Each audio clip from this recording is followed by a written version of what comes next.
If you're in your first year of coaching, I can guarantee you that if you're in the 90% of coaches that make this crucial mistake, your website won't work, your funnels will not convert, and you'll have a hell of a time getting clients. It's important that you understand this one mistake so that you can avoid it going forward. But before I tell you what this mistake is, I want to ask you a question. And that question is, who owns these brands? Now, if you're able to answer that question, you're well on your way to being that 10% which actually overcomes the main barrier which most coaches face. So let's look at them. We've got Smart Water, we have Minute Maid, we have Sprite, and we have Vitamin Water. Now, did you guess it for a moment? The answer is Coca-Cola. Now, think about it for a moment. Why is it that Coke doesn't say, we own Coke Water, or Coke Orange Juice, or Coke Lemon? Why do they create 4 separate brands? Smart Water, Minute Maid, Sprite. Well, if you really think about it, on the one hand, sure, you could brand yourself as Coke Water and maybe you get some brand recognition because you've created Coke. But Coke goes to a great length in order to disguise its involvement in these brands. Now, really understand the type of customer that buys a Coke versus the type of customer that buys electrolyte-infused water. They are 2 entirely separate people. The kind of person that will buy a Coke is somebody that is into a party lifestyle, probably having a good time, doesn't really think too much about their health and well-being, at least not if they drink it on a regular basis. But somebody that buys electrolyte-infused water on a regular basis, this is likely to be somebody who's into sports, into healthy living, into their health and wellness.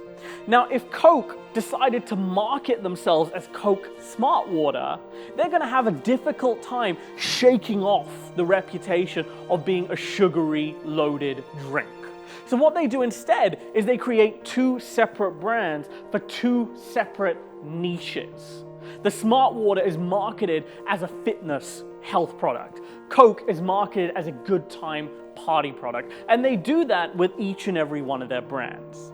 You see, the biggest mistake that 9 out of 10 coaches make is they do not niche themselves. They say things like, well, my coaching can serve everybody. Why should I niche myself? Well, let's really get into a little question as to why you need to niche yourself as a coach. So imagine for a moment, a client's coming to you, or you're the client, and you want to quit smoking. Now, you have 2 coaches to choose from. You have John and you have Jane. Now, aside from their gender, how are you really going to differentiate between which coach you choose? Well, it's going to be difficult, right? Because effectively, there's very little difference between them. Now, at least not from what you can see. Now, let me just mention a little caveat for a moment. What if I told you that John was an award-winning coach and Jane was just a regular coach? Now, if you wanted to quit smoking, which one would you choose now if you had to choose? You'd probably choose John. What if I said to you again, John is an award-winning coach, he's a best-selling author, he's well-known as a personality, but Jane is a quit smoking coach, QSC. She specializes in quitting smoking. In fact, she was a smoker herself for many years, and using the same principles that she teaches you, she managed to quit herself, and she has dozens of testimonials of other people who have quit smoking. Whereas John, on the other hand, just has more of a general population of people giving him testimonials. Now, if you want to quit smoking, which one are you going to choose? John or Jane? Now, isn't it interesting how your mind suddenly starts to switch? Because no longer do these awards or these accolades or this best-selling author status matter, because you can see that Jane solves your problem. Jane is the coach which has niched, which is why you choose her. Now, a true niche gets into the client's problems. What is it that they're facing, and how can you help them overcome that? Now, of course, I know what you're thinking. Big coaches like Tony Robbins or Robert Kiyosaki, they don't seem to niche. Well, hang on a minute. When Tony first started, do you know what niche he was in? He was known as the phobia guy. He helped people overcome their fear of different aspects of their lives. And the way he got known was he was on a radio show and he was spouting to the presenter, "I can cure people's phobias." Now, there was a psychologist which called up and said, "Tony, you're a charlatan, you're a fraudster, there's no way that you can do what you're claiming to do." And Tony says, "Well, how do you know that? Have you ever met me? Do you know who I am?" And of course, the psychologist said no. He said, "Well, if you're a psychologist, you must also be a scientist, right? And scientists would not make a blind assumption, they would test that assumption. So why don't you come down to a hotel that I'm performing at this weekend, and I want you to bring the hardest patient that you've ever had, right? Bring her on stage, and if I fail to cure her of her phobia then and there, I will admit defeat to you."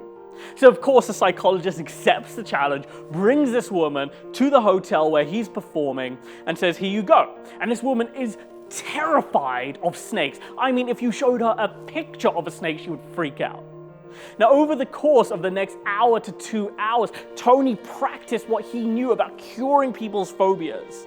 And by the end of that 2-hour section, they actually brought a snake, a python, I believe, on stage, wrapped it on her shoulders, and she was fine. Tony from then on was known as the phobia guy. That was his niche. When you look at bigger companies like Facebook, now it's absolutely everywhere. But you know where they started? Not just universities, but elite universities, the Ivy Leagues of the United States. When you look at McDonald's, believe it or not, McDonald's was the first company to invent the speedy delivery system. This is a system which we now know as commonplace today, where you get your food in 2 to 5 minutes if you go to a fast food joint. But McDonald's was the very first. And they had one store owned by the McDonald's brothers. From there, it just blew up across the United States and then the world.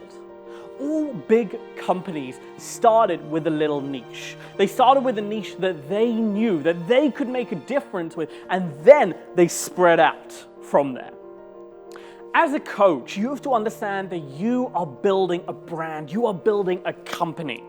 The genesis of your niche starts within your story. Who have you been? What has your journey been across your time getting into coaching and inspiring others? That is the genesis of your niche. In the next video you see, we're going to go through identifying a niche which you're passionate about and is willing to pay you what you want to be paid. My name's Cy Blackburn, and I will see you in the next video.